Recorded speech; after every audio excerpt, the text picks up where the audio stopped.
Good morning, gearheads. Welcome to Speed City F1 on Sirius XM. We are excited. We are a little over an hour away from the Eifel Grand Prix in Germany at the Nürburgring. Formula One hasn't been there in a while. This John Massengale. I'm sitting in the studio in Austin, Texas, and I'm joined by my co-host, Les Kaiser, over Zoom. Good morning, Mr. Kaiser. Good morning. Good morning. We're getting less connected there. Jonathan Green is he's not in the studio today because he is up at Indy doing a little motorsport commentary for Motor America, so he's not going to join us this morning. But man, we are excited about the Eifel Grand Prix because we hadn't been to the Nürburgring in Formula One in a long time. And I know it's not the big Nordschleife fantastic circuit, but it has it's provided some pretty good races over the years. And Mr. Kaiser, do we have you connected? I hope so. Yeah, the Nordschleife is. We're still trying to get Les connected here, so an amazing we'll facility. get back with him in just a moment. Okay. All right, we got Les. How are you, Les? Good morning. Good morning. I'm excited for this race. Yeah, Nordschleife is a fantastic circuit. Just happen to have a little mileage on there myself. What a fantastic destination. Great racing. Well, I want to talk a little bit about that. Because this circuit has, they call it the new circuit. It's really, it's the modern version, and it was constructed in 1984. And it is, Formula One has raced here before, and they have, there's been some good racing, and this time around, I really don't know what to expect because we haven't had as much running as we have normally on a Formula One weekend. In fact, it's a good little preview for a race in December, when we're only going to have 2 days, because it brings up a big discussion where how much do we need the full Formula One weekend that we're so used to, because you can obviously run a race without as much time spent as they've spent at all the normal long 3-day weekends where you hit the ground running on Friday, and then you've got lots of practice, and then you're practice again on Saturday and qualifying in the race on Sunday. Well, the helicopters couldn't run on Friday because of the fog. And so it's not like the race circuit was unraceable for practice on Friday because the rain was not that bad, but it was the fog, because they have to, by Formula One regulations, safety regulations, be able to get someone, if they crash, in a helicopter into a hospital within a certain amount of time. And they could not do that on Friday. They couldn't do that on Friday, and so they had to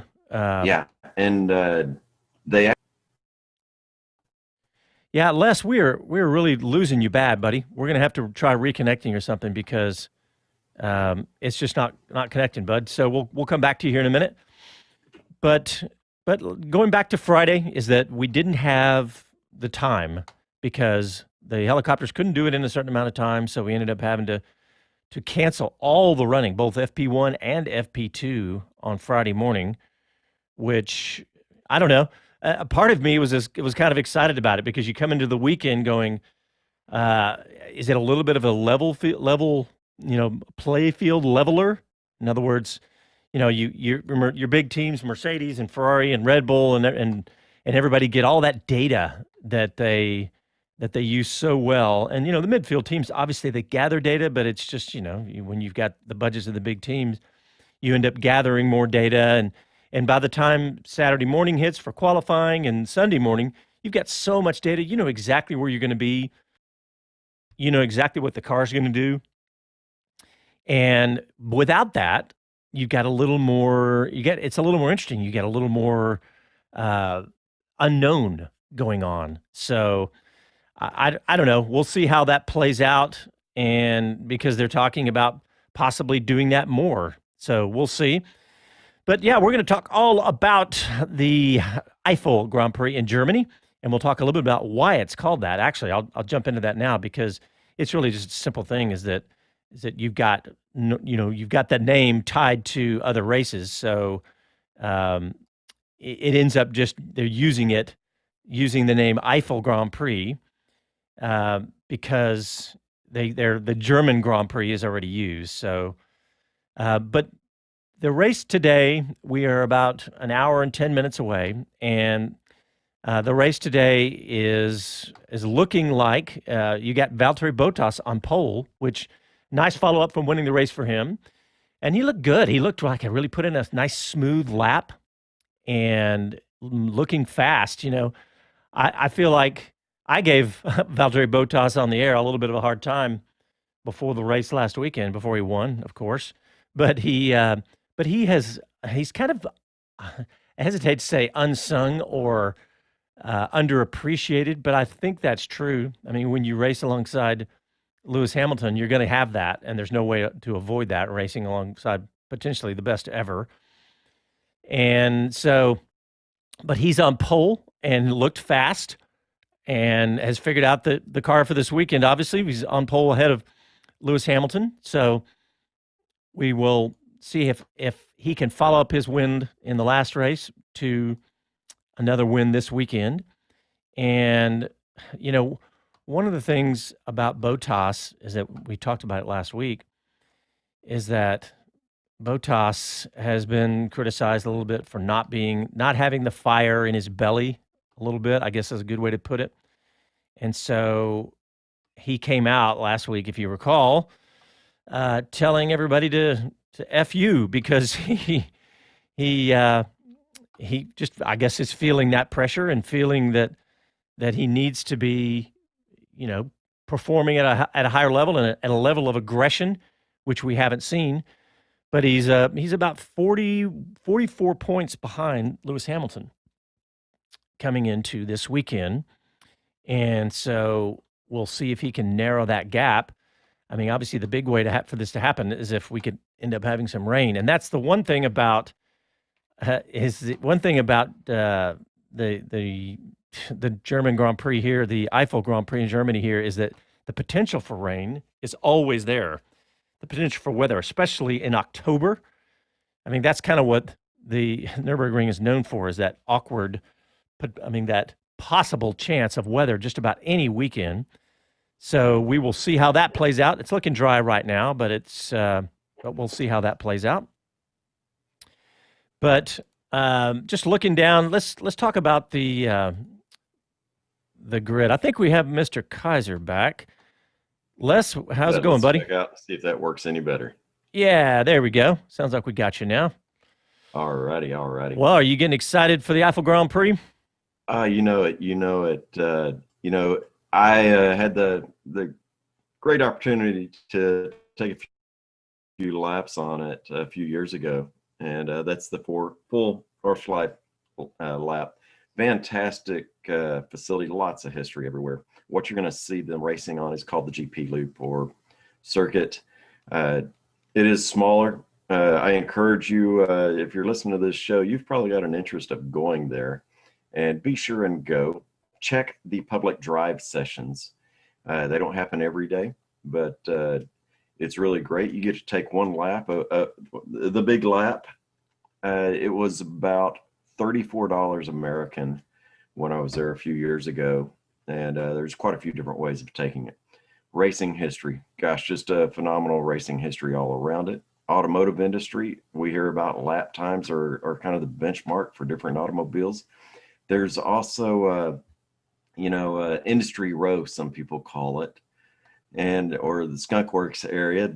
They're just 2 minutes from the ring. You will find a whole industrial complex of all those manufacturers you know and love, and probably a few of the others. And then also, not only automobile manufacturers have their location there, but some of the parts manufacturers. And I encourage you to just cruise back there slowly. You never know what's sitting out. You never know what you're going to see. And even if you don't have any plans to get on the course yourself, there are some parking lots that you can look down onto the course and see these cars going around. But don't take your rental car on there unless it's specifically designated. That can be a very expensive situation you won't learn about for about a month after you get, after Why? you do What it. happens? What happens when you take your rental car? Well, a gentleman I know of got hit with $1,000 service fee.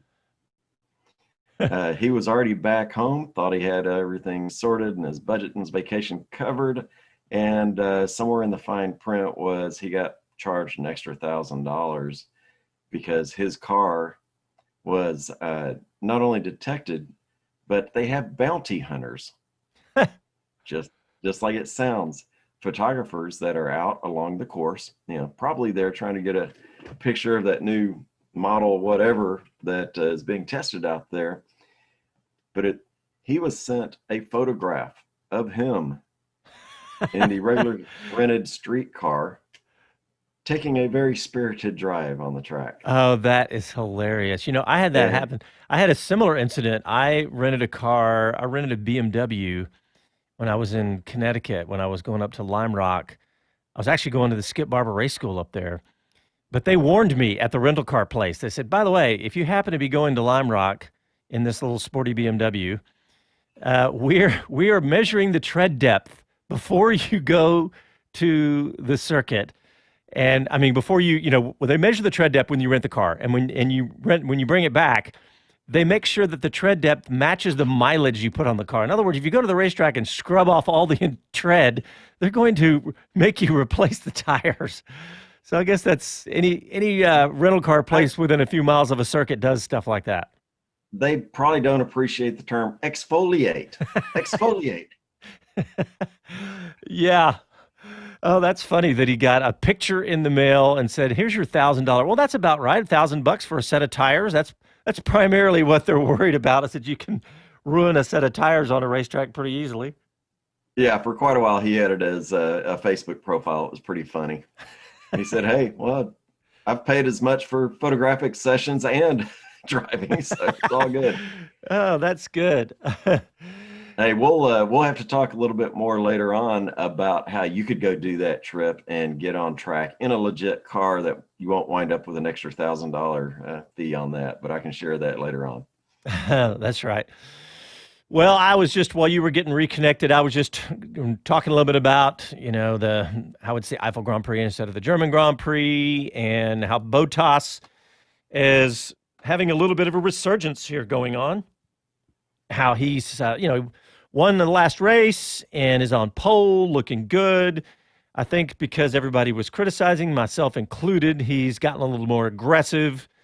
But let me just read off, in case if you're on the radio, if you listen on the radio and you hadn't seen the pole positions and everything. So Valtteri Bottas on pole, Lewis Hamilton in second, Max Verstappen, Charles Leclerc, Albon in fifth, Daniel Ricciardo, Esteban Ocon, Lando Norris, Sergio Perez, and Carlos Sainz in the top 10. Sebastian Vettel in the Ferrari in 11th.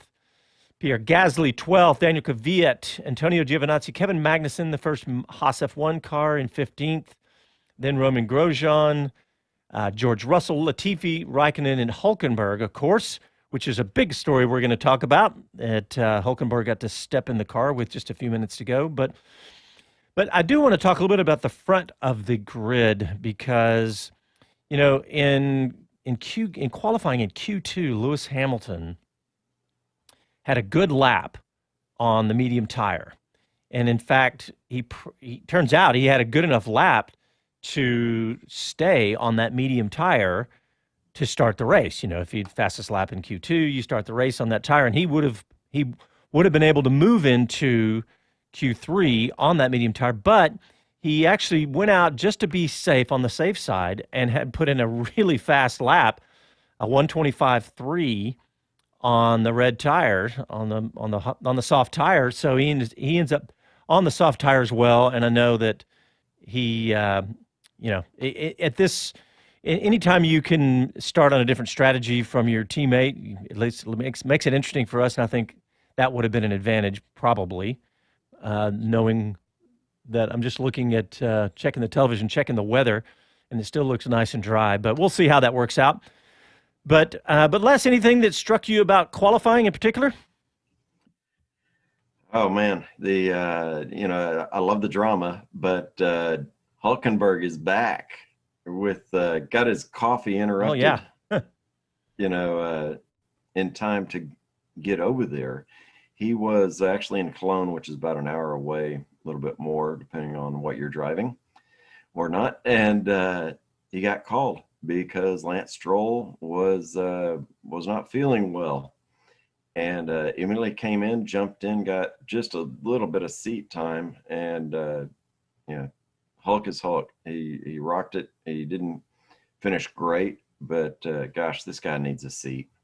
I know he really does, and He deserves one. that's a He funny deserves story. a seat. That's a funny story. How quickly, I mean, just really hours before he was going to jump in the car, he didn't know it and ended up getting a call. And we'll talk about that, but let's go ahead and take a quick break. Let's get that out of the way now. You're listening to Speed City's coverage of Formula One on Sirius XM, and we'll be back after a quick break.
Hi guys, Romain Grosjean from HC1 Team, and this is Speed City. You're listening to Speed City F1 on Sirius XM. Welcome back to the show. Thanks for getting up early with us. We're about 50 minutes from the Eifel Grand Prix at the Nürburgring in Germany. Yes, it is early, and but I'm excited, man. I'm fired up, ready to go, and ready to watch some Formula One. And I hope that you are excited as well. But we were talking about the surprise Racing Point drive from Nico Hulkenberg when we left, and I just wanted to talk a little bit more about that because it's funny that Hulkenberg was due to be at the circuit because he was going to do some television broadcasting, and he was apparently having some coffee at about 11 a.m. with a friend when his cell phone lights up with Otmar from the principal from Racing Point rings and says, "Hey, Hulk, can you jump in your 911 and get to the circuit right now because we need you here because Lance Stroll is not feeling well." And so he literally jumps in his car and races to the circuit and gets in a little bit of little bit of time in the car, which is really astounding, really, the fact that he can do that. And he did not do great, but the fact that he didn't, have a disaster out there or anything was really all you could hope for. But yeah, let's talk about, Lance Stroll, because I mean, obviously the first thing we think of now is when somebody's sick, we think, okay, have they got COVID-19? But as of this moment, in fact, I'll do a little quick check, but as of this moment, I don't think we've heard anything but I did negative pick tests. up on, yeah, I did pick up on some information. Basically, it appears to be a stomach flu.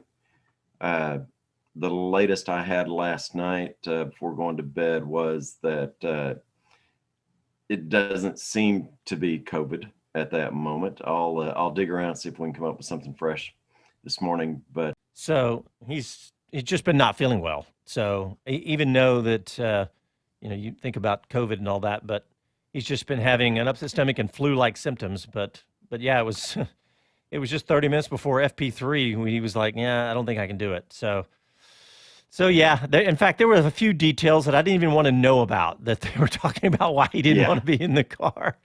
So we're not Yes. I don't want to go into that. It's too early to go into all the stomach problems that he's let's having. just So- leave it as stomach yeah, there you issues. go. But yeah, let's talk about what to look for today, Les, because, here we are at the Nürburgring. And Well, yeah, go ahead. I'll say look for a lot of disarray, a lot of things. Realize that we haven't been on this course in quite a while, and the car is very different. And so there's not a lot of quality data in the existing car configuration on this track. And the track is very demanding. We know it's a high downforce kind of track with all the curbs. It does have some speed, but again, not a lot of data, not a lot of real-time experience in the current configuration.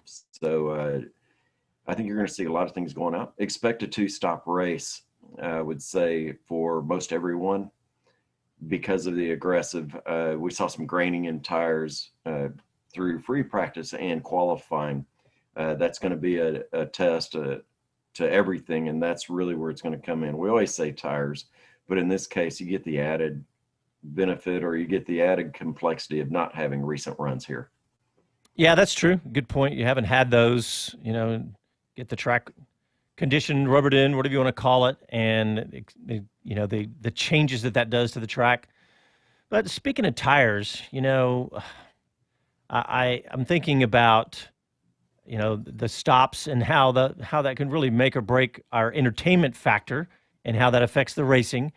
But what are you thinking for stops today, Les? You expecting one stop, two stop for most of the teams, and especially based on where everybody's starting on the tires? Two stop minimum is what I'm going to call it. Three stop if you miss the call, and so that's going to be it. The tire times. I was just checking out the Pirelli media stuff here, and there was some really interesting things. Let me give you a couple of items that were interesting.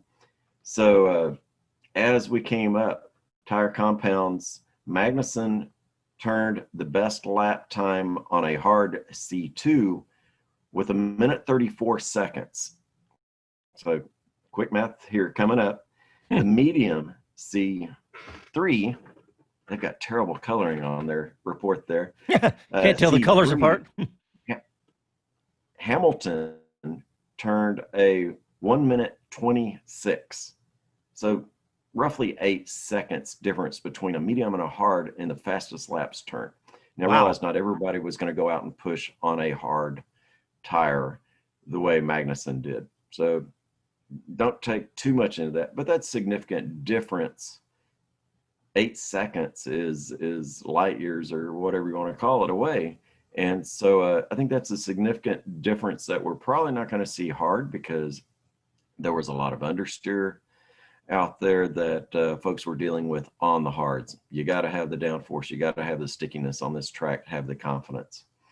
Soft, Mr. Botas knocked out a 125.269 on the soft. And so, and that is only really a tenth of a difference of what we saw with Ham on the medium. So tires are there. Tires are very important. We saw a widespread. I don't expect to see anybody sticking with a hard tire for long.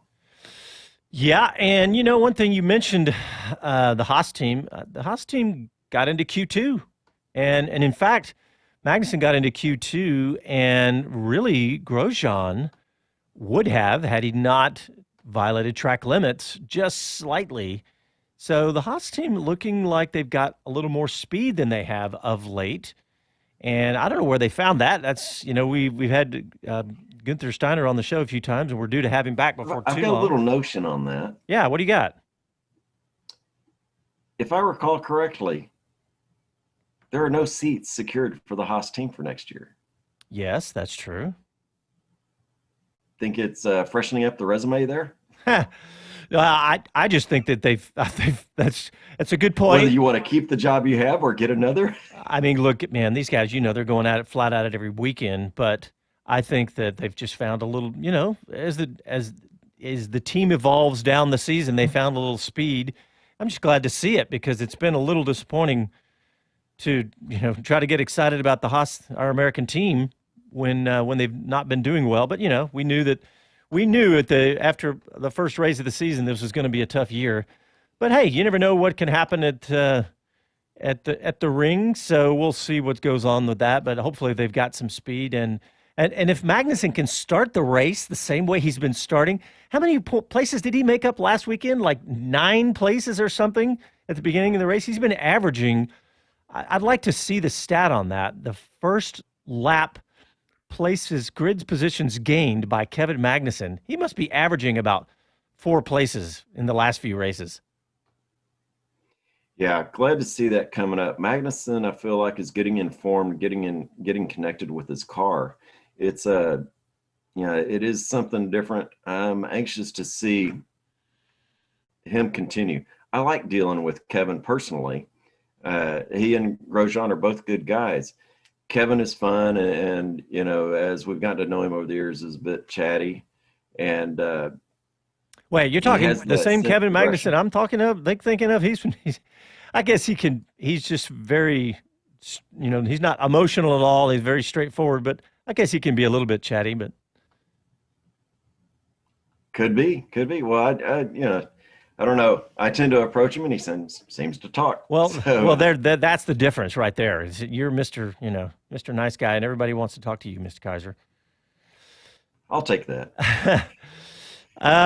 Let's see what else. So one thing I want to talk about, Les, is how Red Bull has cut the gap.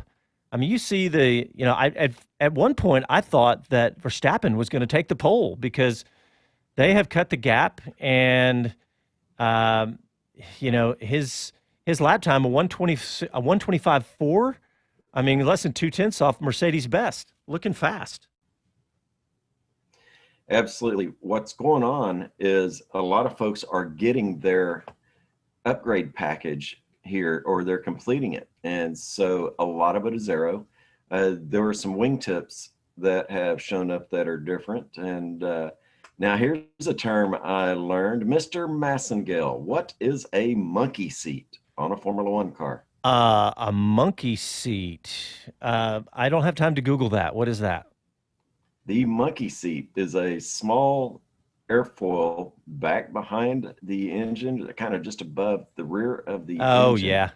I've heard that phrase. Often has a little bit of an old, curve or a sweep to it. And that has gained a lot of attention. And there were several new monkey seat shapes brought out. And so I find that interesting that, I think Mercedes and Red Bull, and if I recall correctly, I believe Renault brought some around as well. This is downforce. This is potential some cooling effects. Could be some aero around the rear tires as well. You've got a lot of effects by that little widget. Yeah, tiddly bit. I thought you were going to another place with that, but yeah, and Red Bull did bring an upgrade package, but I mean that's pretty amazing that they're that close, because how many times this season have we seen that Red Bull, that Mercedes is so much faster than everybody else that I didn't think Red Bull even had a chance at it. But hey, Les, I just looked up. We're at the bottom of the hour. We need to take a quick break, and I want to continue this discussion about how the Red Bull is gained so much time this weekend. So we'll continue that after the break. Listen to Speed City. We're back after a quick break.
Hello, I'm Jenny Gow from BBC F1. You are listening to Speed City.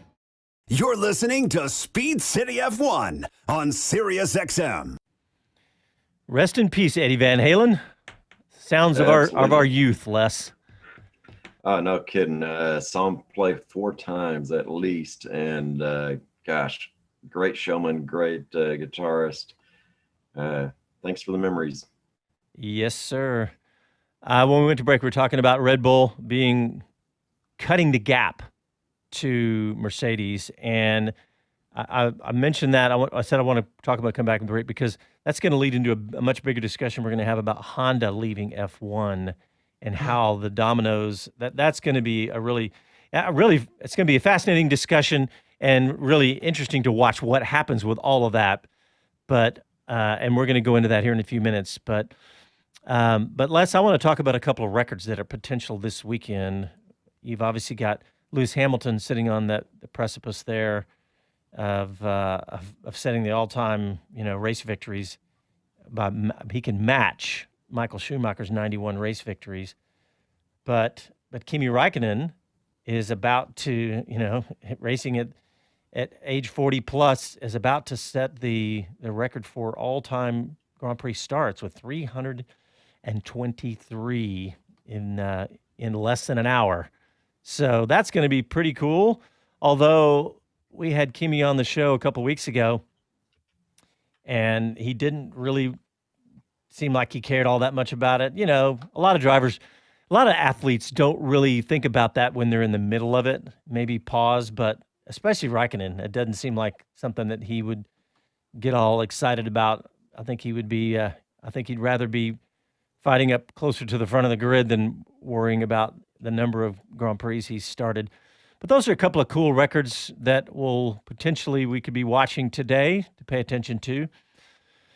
But I do want to go back to the Honda story. I think it's a good spot in the show to talk about that because Honda announced a little over a week ago that they are pulling out of Formula One as an engine manufacturer after 2021. And this is such a big, big deal. First of all, you got a brand like Honda and a company like Honda with their technology, their racing history is such an enormous impact to the sport. First of all, you've got Red Bull and AlphaTauri looking for an engine manufacturer. And, right just now when we're talking about Red Bull catching back up to Mercedes, and then, I know we're into 2021, 2022 and on, but it's going to be a really interesting, scenario, the way this plays out, Les. It is. And so, think about this. Red Bull, what are they going to do? There's some folks feel like, well, there's no issue with them going back to Renault. Well, my gosh, things got pretty testy there. Did the bridges get burned completely? Yeah. And so that's one of the things that you got to consider. Where are they going to go? Christian says not Mercedes. And so I'm not sure. I haven't delved into why he would say not going to Mercedes, because look who's up front. Coming back to Ferrari is an option. Renault is an option. Gosh, is there somebody else lurking in the dark that's about to step into the Formula One engine build business? Maybe so. I'd love to see that happen. We keep hearing echoes of Porsche, and I wouldn't be opposed to that. And so we'll see what comes in. The reason that Porsche is viable, Porsche was involved with the development of the new engine standards and the powertrain standards, the power unit standards. So it's not out of the question. They've been in Formula One. They were an early competitor and very successful in the early days of Formula One. So I will not say that it's not possible you might see another engine supplier come in. There's so many different ways this could go because, like you said, they really burned bridges with Renault because Christian Horner just trashed Renault when all that was going on a couple of years ago. But there's even a rumor of them even picking up Honda's existing engine infrastructure and building their own power units. I mean, when you have the financial resources of Red Bull, you could potentially do that. But this really begs the big picture because where is Formula One going to go? They've produced. Hey, okay. Never mind. I was I've got the screen, and it looked like they were rolling one of the Mercedes into the garages, but no, they're headed out. Okay, yeah, that would be interesting twist. But the big picture is, what are they going to do? So they've given away the rights to an all-electric series to Formula E, right? And that's a 25-year contract that started 5 years ago or whatever it is, or maybe it's even 50 years, some incredibly long contract that says that Formula E will be the premier electric-powered open-wheel series, right? So we're not going to go all electric. Do we go a different direction? Because right now, this power plant that they've produced is a marvel of engineering, right? The efficiency is really the key to this thing, but it's incredibly complex, expensive, and, like you're talking about Porsche stepping in, is Porsche big enough? They're obviously a massive engineering automotive company, but are they even big enough to do this? Because the investment that it would take, probably, but it's not a no-brainer. It's not like, hey, there's a gap, there's a spot. Honda's leaving. Let's go jump in. We're Porsche. But what do we do, Les? Do we go back to the high revving V12s? What's going to happen? Please, yeah. As you mentioned, Red Bull has deep pockets. What if Red Bull was to really dig in and partner with somebody like Porsche? Yeah, so, sure. What if there's certainly that possibility. I think the budget is there if Porsche doesn't have it to even do a unique motor specifically directed towards Red Bull themselves. Who knows? Maybe buying part of the Honda goods there and combining it. There's a few options out there. Yeah, it's going to be fun to watch because I think that you have to talk about the future discussion when something like this happens. And I mean, look, we got a couple of years to figure this stuff out, but as you know, we got to. Anytime you're talking Formula One at the pinnacle of technology, you have to start thinking about this stuff way in advance. But really, what I just said, that kind of begs the question: is what is the future of Formula One? Is it ever going to make that shift from being the bleeding edge of technology, right? And that's what we've loved about Formula One as engineering nerds and gearheads. We've loved the fact that Formula One has got the bleeding edge of every technology, whether it's aerodynamics, engine, efficiency, you name it, whatever it is inside of racing is Formula One has been on the cutting edge. And does that change? Does it then become more, entertainment based or legacy based? I don't know, but it's really, I think we're closer to this than we may realize to deciding what's going to happen, because it's not going to be long before all road cars are either hybrid or electric, or more than likely electric, because the efficiency's been proven, and it's and I think that the manufacturers have started to commit that way. We got a long way to go to get there, but it's going to be really fun to watch this part. So, well, let's look at a couple other stories, Les. We got leading up to. We got the records that we talked about, and what about Ferrari? I mean, Leclerc looked fast this weekend, and once again, the gap to Vettel looks so huge to Leclerc, but Leclerc looks fast and qualified fast. What do you think about that? You're right. Leclerc liked the aero upgrades that were brought to the ring, and he really felt that helped. Big improvement. Revision to the barge boards were made. Seb was kind of non-committal, and we're getting there kind of thing. And so I think, like I said, I still don't know about Vettel and how many good things he's going to say about this team, but obviously Leclerc can make this car perform, and we're starting to see what you expect to see. I hope it wasn't just a blip of an event before this race. I want to see Leclerc up in front on the podium again. Well, apparently Ferrari said that they're both running the identical car this weekend. So Leclerc qualified fourth, right? So his fastest time in Q3 was a 1:26.035.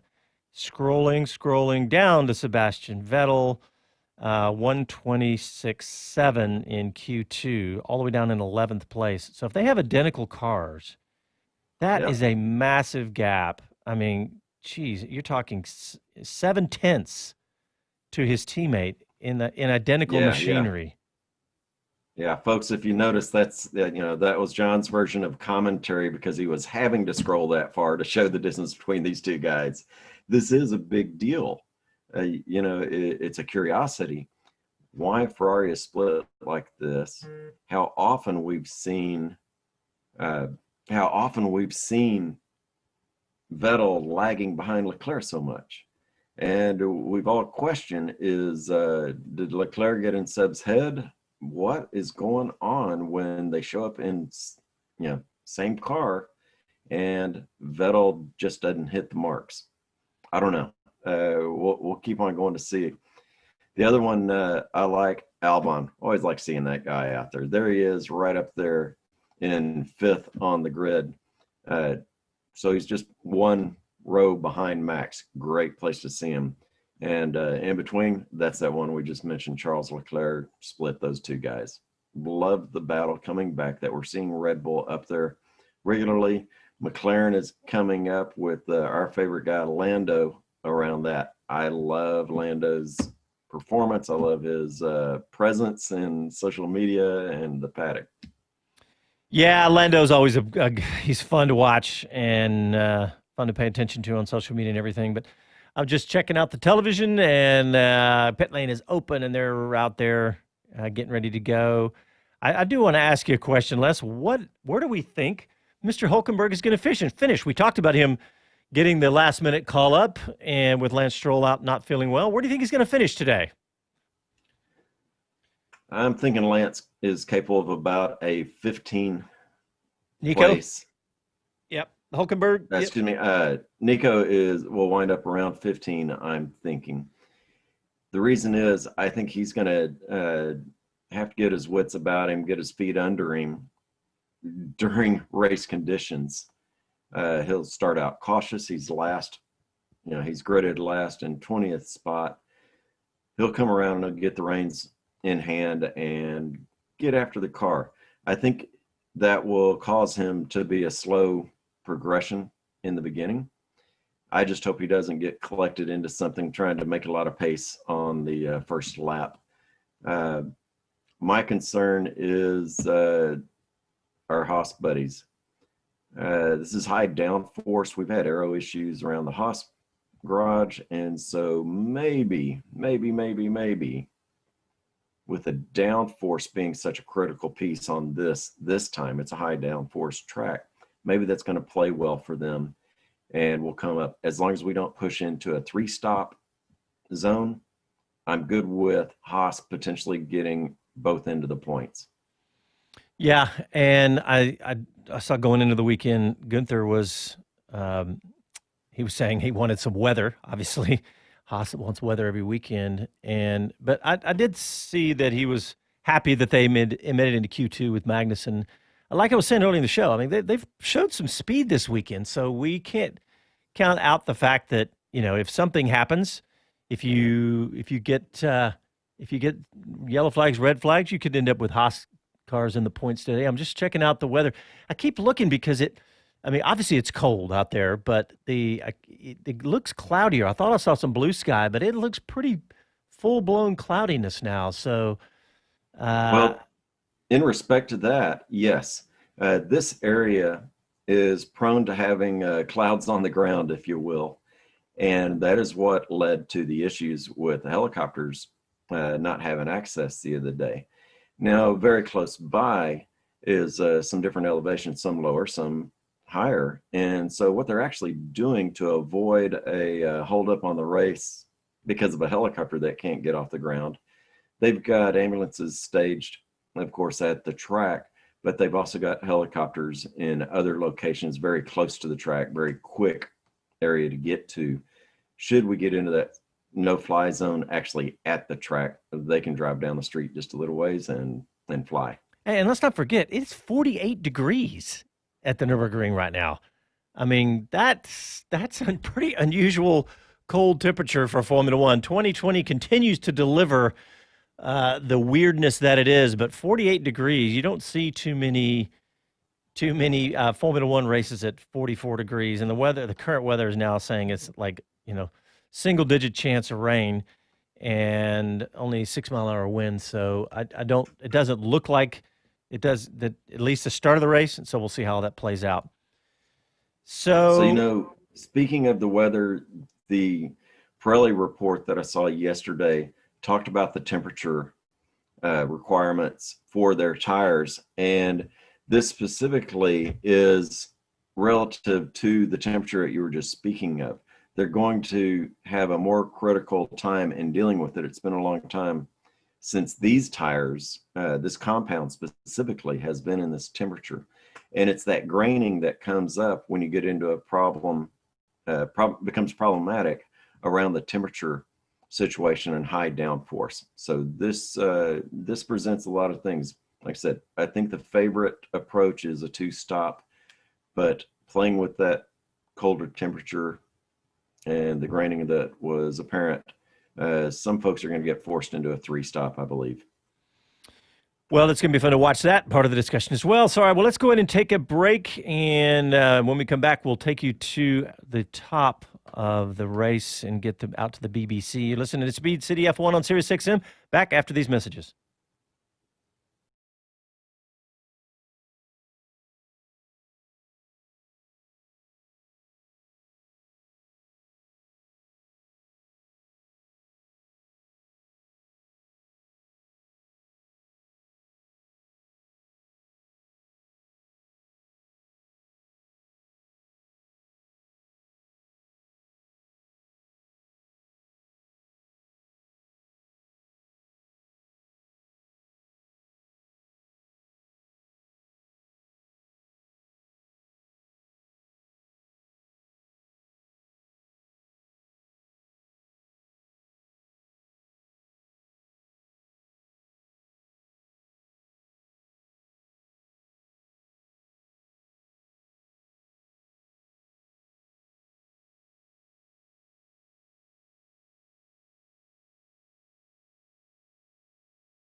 I'm Jenny Gow from BBC F1. You are listening to Speed City.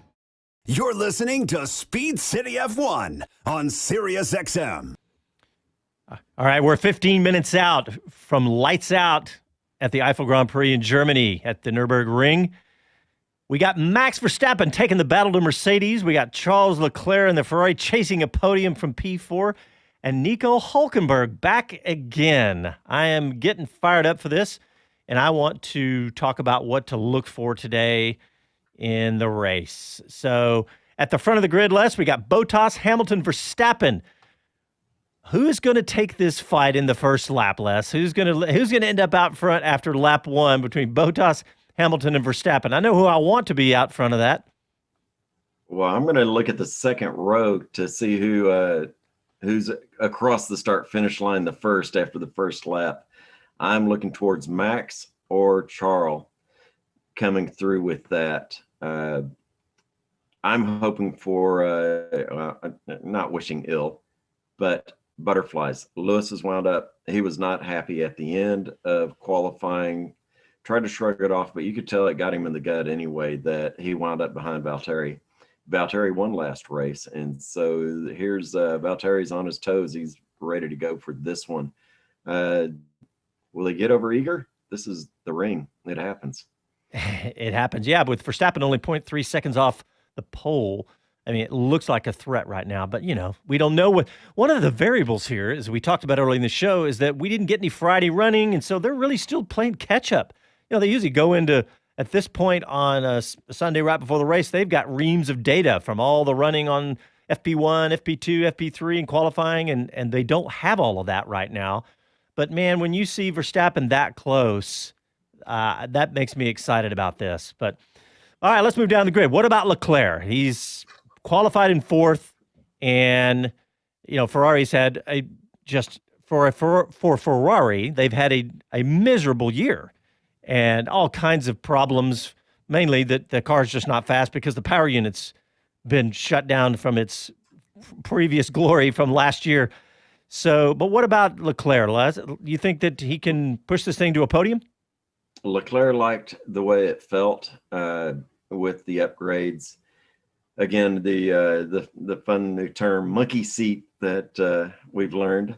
And so he's feeling good. He's in a sweet spot there in four. If he can keep from getting collected by some of the folks that are right behind him, Daniel Ricciardo and Albon, those guys are good. Albon was looking really good. He keeps outperforming Daniel Ricciardo, which has to be a frustration point for Danny Rick.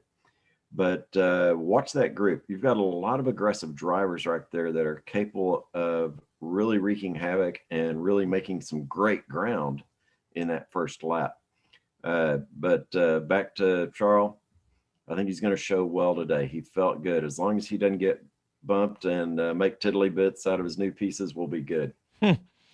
Yeah, I just want to read a quote. He said, this is from Charles Leclerc talking about the car this weekend. He said, surely there were some upgrades this weekend that worked in the proper way. We're not trying to find an update that's given us a huge amount of lap time, just small differences each weekend, which is working now and working well. Every time we are bringing something on the car, it's working, which was not the case in the past. This is important, helps us build a solid base for the car. So they are making some progress, and, you know, they've got the budget to do it. You'd think that Ferrari could, with the resources that they have in Formula One in particular, that they could bring the car back, right? And man, the fact that he has qualified so well over Vettel just really makes me realize what an amazing driver. You know, you think about the best drivers in Formula One right now, and the discussion always starts with Verstappen and Hamilton, and not necessarily in that order. But I think Leclerc has to be in that discussion, and that's an advantage that Ferrari always has, because the best drivers in the world always want to race at Ferrari, it seems like. So, but Leclerc's looked incredible this season. So, let's just keep scrolling down a little bit. You did talk about the Renault. You know, Daniel Ricciardo has looked really good lately, and the Renault cars actually look great. So he's He's starting on sixth, and the fact that they are starting on this, I guess you really call it a high downforce circuit. That Daniel Ricciardo, and he just barely beat his teammate by 0.019 seconds. He outqualified him for the ninth consecutive race, and well ahead of the McLarens, but 0.2 off the Red Bull. Ocon made a good comment that we should watch the results of it. He said he's got power in reserve right now beyond what he had for his qualifying lap. So we'll see if he can actually get that to the pavement. That's where the proof is, and see if it comes up. Does he have something that Danny Rick doesn't have? Doubtful. But so I've kind of got my fingers out there crossing to see what Renault does. Certainly would add fun and spice to the conversation around Red Bull. Would you consider Renault again? Mm-hmm. Yeah. But I think the point with this, I was trying to make with this downforce circuit, is that Renault, that's been a weakness of them for this year. The high downforce circuits has been. But so the fact that they're doing so well, this is going to be interesting. So just a quick little tidbit. Sixth is the same position Ricciardo qualified his last visit to the Nürburgring back in 2013 when he was driving for Toro Rosso. So, but yeah, let's keep going down the grid, Les. And I'm thinking about the way that the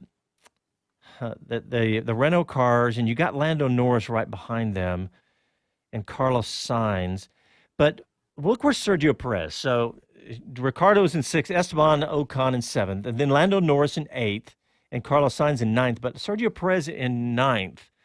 And obviously they've got the speed. The cars, the pink Mercedes, as they've been calling it, has been fast all year, but I keep thinking about Hülkenberg, is that you were predicting 15th. You never know where he could finish. If he could somehow finish in the points, how cool of a story would that be to have Nico Hülkenberg get a call at 11 a.m. on Saturday morning and end up in the points on Sunday? Absolutely. That would be amazing. And like I said, that would cement his discussions with others getting a seat in the near future. He needs to be in the paddock. Somebody has missed the boat in not grabbing this guy. I'll say everybody has missed the boat in not grabbing this guy. Even if he was a reserve driver, whatever. This guy's earned his spot, and look at what he does in these short notice calls when he gets called onto the grid. I'm game with Nico. And, when it was with Renault, it was fun to deal with. So I think he's a good person with a pretty good all-around package. I think he's on the radar, dude. I don't think you have to worry about that. I think he will definitely be in the discussions wherever next year. I think Haas is definitely one of those places that's going to have that discussion. All right, I'm moving down the grid, Les. So we talked about Perez in ninth and Carlos Sainz in 10th. But we got Vettel in 11th. The anomaly, I'm going to call him, because I just don't know what's going on. I don't know what's happening there, but we'll see how he does today. But in 12th and 13th, both AlphaTauri cars powered by the Honda. Pierre Gasly in 12th and Daniel Kvyat in 13th. And Gasly has been fun to watch this year, hadn't he? Gasly's been good. He's been up there dicing out, arm wrestling with trying to get back into his old seat, I think. And that's provided a lot of fun to see when he winds up there amongst the Red Bull team. And so, every time Gasly and Albon are in close proximity, that's when I really kind of sit up in the chair a little bit to watch what happens there. Those guys still have some arm wrestling to do. All right, I was just checking the television. I was looking at the people in the stands. They are completely bundled up. And what's going on with the Mercedes car? They just looks a little frantic, working on. Maybe not. Didn't mean to. No false alarm there. I think it's just the usual setups going on here. But yeah, it's cold out there, and we are 7 minutes from the start of the race. And I'm just checking. I was just checking Twitter feeds, and there's a picture from the Haas F1 team. they've tweeted out Gunther watching the weather, and it definitely looks, man. It's like I was saying earlier. You look up in the sky out there, and it looks like you could very easily have some rain. So we'll see how that plays out. And so Rain gets it all. That's for sure. The rain gets it all. I saw some really cool pictures when I was there of snow, so it was interesting. It's not that cold there, but the weather is definitely a player in this location. I think that it wouldn't, if you'd have said potential snow going into this race, a week ago or 2 weeks ago or whatever, it could happen because they've said it has snowed this time of year. Now, we're not going to get any snow today, of course, at 48 degrees Fahrenheit in Germany right now. But so I was just checking Twitter updates, like from Racing Point, for example. I just want to see if there's any news on Hulk, but no big updates from them right now. So Hulkenberg getting ready to get in the car and see if he can have a miraculous weekend and have some fun out there and maybe get some points. But, well, Les, we're down to the wire here. We're about 3 or 4 minutes out. Let's start talking about our predictions for the race. As we like to do, we like to predict who we think is going to win the race and maybe an emotional one that you want to win, and then maybe a long shot. So why don't you give me what you got there? All righty. I'm going to go with Mr. Bottas. I'd like to see him win his second race in a row. Keeping him up there. Max is going to be in the hunt, I think. Logical thinking, the podium would be filled by Bottas, Hamilton, and Verstappen. My heart goes out to Daniel Ricciardo to get there. My Cinderella story will go to Nico Hülkenberg getting in the points. How's that? I think that's a good one. I'm with you on the Hülkenberg thing and points there. Let's see. My prediction, it's an easier one to choose. Bottas, he's got the momentum. He won last race. He's on pole. And I think I'll go with Bottas for the win. And that didn't work out so good for me last week. I trashed Bottas right before the race. So I'll say Bottas for the win. And as far as, I think I'd like to see from just a fun, interesting, entertaining standpoint, I'd like to see Charles Leclerc win this race. I know that he's not quite on the pace, but the car's fast. He qualified fourth, and you never know what can happen. So there's that. And then as far as, long shot, I would say, I guess really Leclerc is almost a long shot to win this race as well. But I think that I think I would go for a long shot. My long shot today will be that Kevin Magnussen will get some points today. So that's what I'd really like to see too as well. So see the Haas American team get some points.